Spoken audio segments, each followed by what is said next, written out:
Recognizes the gentlewoman from Florida, Ms. Ros-Lehtinen, for 5 minutes. Thank you very much, Mr. Speaker. Appalling human rights violations take place in my native homeland of Cuba on a regular basis and have only gotten worse in the past few years. Just last week, the Castro regime sentenced a man to a year in prison. What was his crime? He did not watch Fidel Castro's funeral on the television. And just a few months ago, Danilo Maldonado, also known as El Sexto, was arrested for writing "He's gone" on a wall after Fidel Castro's death. Mr. Speaker, the Cuban people lack the most basic of human rights, and they are punished for any sentiment that is not in accordance with the Castro regime. The former administration of this wonderful country failed the people of Cuba. Since the change in the Cuba policy, reports show that the humanitarian crisis has only gotten worse on the island. The 2017 Freedom in the World report put out by Freedom House showed that arbitrary arrests were at the highest level in 7 years. The Cuban Commission for Human Rights and National Reconciliation documented a monthly average of 862 arbitrary detentions between January and November of last year.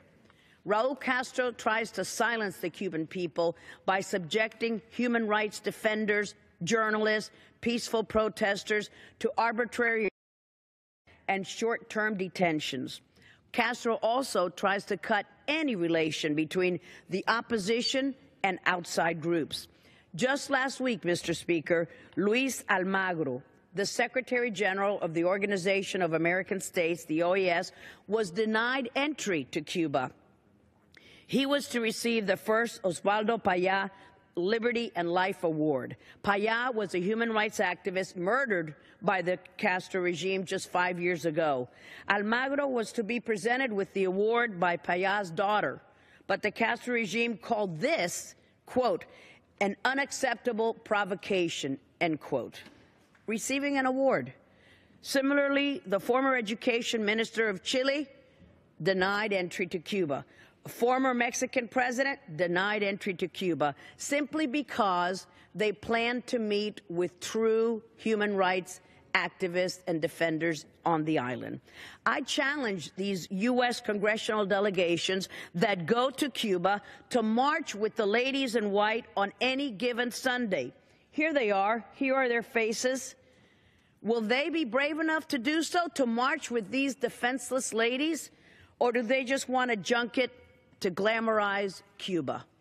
Not to mention the many human rights abuses that go unreported, Mr. Speaker. Instead, the Cuban people risk their lives to record abuses, to report them to outside organizations. The ladies in white, las damas de blanco, march every Sunday peacefully protesting the unjust and barbaric imprisonment of dissidents. Look at these images, Mr. Speaker, and the stories of the women on these posters. They are regularly beaten and arrested, yet they continue fighting for the freedom of their country.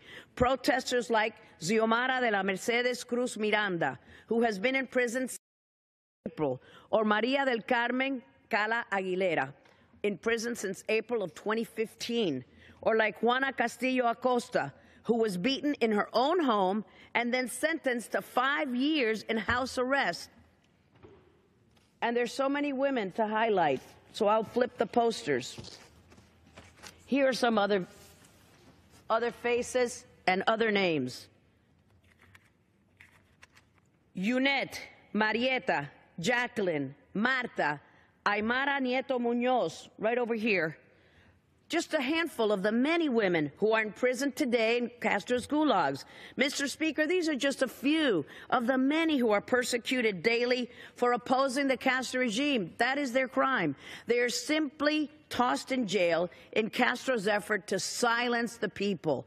But the Cuban people remain strong in the face of the repressive Castro regime. They do not give up hope of seeing a free and democratic Cuba.